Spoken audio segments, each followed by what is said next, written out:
Hey, what's up everybody? It is Kellen here from Start Your Systems, and welcome to another edition of Track Walk in MX Simulator, where today we are playing a track called 2017 Dubysos Slenis. Could be calling it wrong. It could be like Dubysos or Slenis or something crazy like that.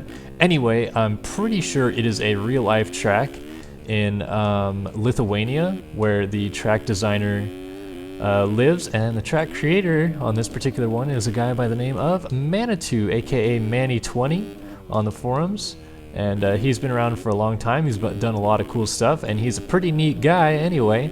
And he said, hey man, I just released this track, I was wondering if you could take a look at it. And I said, sure man. So I figured I'd do a little bit of riding on it, and since it's a real track, which we haven't done many real tracks before on track walk videos like that are not AMA national tracks, that I would go ahead and play it and talk about how kind of interesting it is that tracks are built some ways versus the others in different countries, I suppose. But yeah, it's a very fun track. It's a very fast track as well because it's long straightaways back and forth and stuff like that. And don't know how close to actual scale it is. Don't know if the jumps are really this big or not, but there are certainly some big jumps on this track. And nearly all of the straightaways have some sort of kind of roughness to them. So kind of interesting. But it is a fun track, at least fun layout wise. Very interesting. And like I said, Manitou is a very awesome community member, so figured he released his track, why not give him a little bit of a shout. But yeah, as I said, I believe it is in Lithuania, which is, I'm pretty sure, where Manitou is from. I could be wrong. His real name is Solis. But I'm like 95% sure he's from Lithuania. Anyway, if he's not, I would imagine he's from Estonia. But again, I just really am bad enough that I didn't look before I started this video. Anyway, as I said, it is a real track, and then he said he updated it to fix a couple of the layout changes because apparently this track was originally released in 2013 and by his friend. I guess his name is Timo or something like that. I don't remember this track back then. But what I was going to say about tracks like this is that, I mean, what you'll notice is none of the jumps on this track that are quote unquote the big jumps are doubles. And I was going to kind of talk a little bit about today how the rest of the world seems to have somewhat adapted, and Australia particularly has done this, to a little bit of a safer method of building tracks. Like if I go to Glen Helen this Thursday, for example, they're still going to have like uphill triples and big gap doubles, and they'll have some tabletops by the finish line and stuff like that, but for the most part they try to keep it pretty gnarly, like somewhat close to what they did for the national and stuff like that. And honestly, I think it's just a little bit of the wrong way to go about building things in the USA, especially in like California, where you have often 65 and 85cc riders ending up on the same track as like legitimate pros because they don't stagger practice sessions or anything like that. It's literally like Tommy on his YZ85 is out there with Dean Wilson or, you know, Marvin Muscan practicing nationals on a Thursday. So it's a little bit sketchy. And then you have these big gap jumps where there's absolutely no room for error. You either go for it and clear it, or you don't do it at all and end up in the middle of this giant gap that people are jumping over you on. And I just feel like it's a little bit unsafe. But you can see, even in a place like Lithuania, like they have these small little doubles, but then the rest of the jumps are tables. And I just feel like it's something to kind of point out that it almost seems like these people are a little bit more like snide to the safety aspect of it. And I was trying to clear this earlier, but I did get it. Okay, cool. And somehow still got stopped for the corner. Like that is just something unrealistically that I can do on this track, but obviously that's not the line that you're supposed to take there. It would be to just hit that wall jump thing and kind of roll it and then hit the tabletop like normal. But I mean, I don't know, like personally I've always figured that there's many ways to do motocross like a little bit safer, or things to fix about moto. And then there's like the hardcore people that are like, nah man, just leave it. We want just like 85-foot doubles that if you case, like you'll break your neck, but if you clear it, man, you're like a hero and you get all the chicks, man. Like, oh, it's the best. It's like, Yeah, well, I think I'd rather just take my chances and not go for an 85-foot double out of a corner or something like that and break my leg and not ride ever again. But if it was a tabletop, then I could go about 45 feet on it out of the corner and try to see how close I can get to clearing it, and then maybe eventually clear it. Who knows? But for people that are out there that, I mean, there are some seriously sketchy people that ride, at least in SoCal that I see, that have not the faintest clue about how to hit a jump or really to ride a dirt bike that much. They just are ballsy MFers and just send it regardless. And I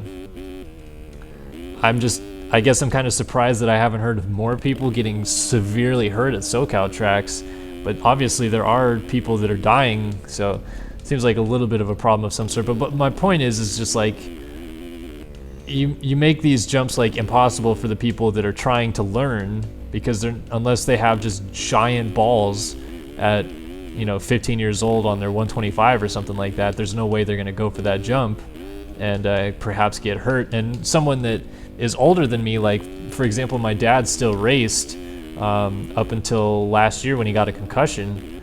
Like, he says that every track we go to that there's like doubles on and stuff like that, he's just said, I don't care how big the double is or whatever, I'm not gonna try it, because I mean, he's a 60-year-old man. If he shorts that, I mean, he's like toast. Like, you can't short something at that age and not break your leg or break your hip or something like that. And it's just like, it's really, they build these tracks just specifically for like 20-year-old kids that have nothing to lose and daddy's paying for their bikes, or that, I mean, it just really, like, that's what I feel like, is that they have nothing to lose, so they just do it. And when they wreck themselves, then they suddenly have thousands and thousands of dollars of hospital bills, and that wreck, when they case a giant double, I feel like could have been avoided if it was a tabletop. I mean, it's just my opinion. You're not going to change my opinion about it, no matter how much you argue with me. Just like I probably won't change your opinion.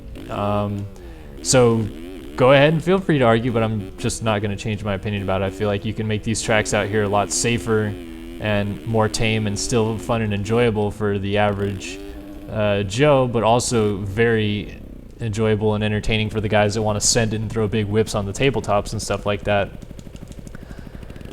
So that's just my opinion. Whether or not this is really the way that they build tracks in Lithuania or just in Europe in general, I don't know. I mean, I do know that for the most part, I see a lot of European tracks do have a lot more tables than doubles. So, I mean, that's just one thing I feel like I'm picking up on. But I get the whole, everybody wants to argue and say like, well, that's motocross, you have to have the balls to do the double. And my argument is, actually, no, that's not motocross, because if you ever watched a motocross race from the 70s and 80s, there weren't any of those jumps on the track, you nimrod. There was a bunch of singles and actual hills, because that's what motocross is. What you're doing now is some sort of hybrid form of motocross and supercross combined together, which is great for the people that are growing up and learning and trying to get used to supercross to learn on. But every other average Joe that's never going to race a supercross in their life has no business trying to learn how to do big doubles and stuff like that. So, like, there is no argument of that's motocross, learn how to do it or not, because it's not motocross. That what we are looking at with some of the tracks out there these days is not motocross. That is hybrid of motocross and supercross. And if you want to go learn supercross, go ahead, go get your AMA Pro card and go test at Milestone every Tuesday with all the factory guys out there, and let's see how you fare on that track. But I'm gonna happily just ride like Glen Helen on like an amateur day when everything's toned down, or go to like Kaweah Creek or something like that where everything is all hilly and rolly and actual real life motocross racing, instead of this flat ground BS that seems to be taking over the nation. I sound like a grumpy old man, I'm sure, but I've always been a fan of real motocross tracks. You know, the real gnarly ones, the big uphills, the big downhills and stuff like that. And less so a fan of the jump, jump, turn, jump, jump, turn, jump, jump, turn, jump, jump, turn, finish. And back down the start straight, and jump, jump, turn, jump, jump, turn, jump, jump, turn. Like, I don't know, not as fun for me. And I get that there's a niche of people that enjoy that, but me, no thanks. I'll ride real motocross tracks. 110% of the time more than I would like to ride a hybrid track for sure. And like I said, I'll listen to your guys' comments, but this is honest just my opinion of it. So, but anyway, this track, which is again Dubysos Slenis, I'm probably saying that's so wrong. I'll have Manitou come at me and be like, dude, it's actually pronounced Dubysos Slenis or something crazy like that. But it's fun. It's entertaining to see what tracks look like from around the world, and this track is pretty easy to ride. It's got a little bit of a slippery traction, and I'm going to try to take a different line here because I have been going outside every time. But I like how he built some of the ruts where they have a lot of like entry to them or a lot of exit to them, so that you can actually get into them, and they're big enough and easy enough to get into and stuff like that. So I enjoy it. He did a good job building this track, hence why I'm playing it and would recommend it. It is a little bit challenging because of the bumps everywhere and the traction being a little bit slippery and stuff like that, but it's still plenty fun to play, and as you can see, I'm able to do most of everything pretty consistently. There's nothing that's going to really jump up and surprise you. I wouldn't be surprised to see this used in a race series for any reason either, because it's fairly easy to navigate and would probably be pretty good for racing. But yeah, pretty fun track. Manitou did a good job. I don't know how many tracks he's actually ever released. I'd have to go back and look on whether or not he's done a bunch of tracks or just a few tracks or some tracks or what.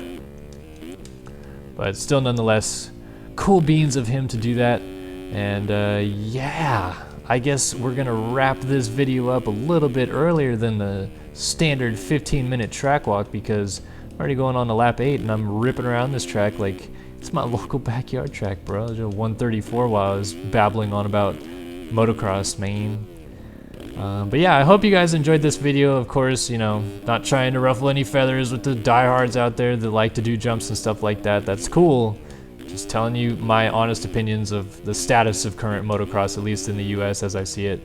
And you can take that for what it's worth. Anyway, thank you guys again for watching another edition of Track Walk here in MX Simulator. If you guys like this video, please go ahead and hit it with the like button, because that helps us out, get more people to actually view the video, and then of course more people would subscribe as well. So if you're watching the video for the first time, don't be afraid to subscribe, my friend. It's a good channel, I feel like, you know, fairly good, or you know, some people say it's one of their favorite YouTube channels, but I'm not here to judge. And then yeah, if you have any comments, questions, concerns, hit it up in the comment section below and we'll take a look at those. And thanks for watching another episode of Track Walk here in MX Simulator, episode 118, I want to say, question mark. But for Kellen here on Start Your Systems, we'll see you guys in the next video.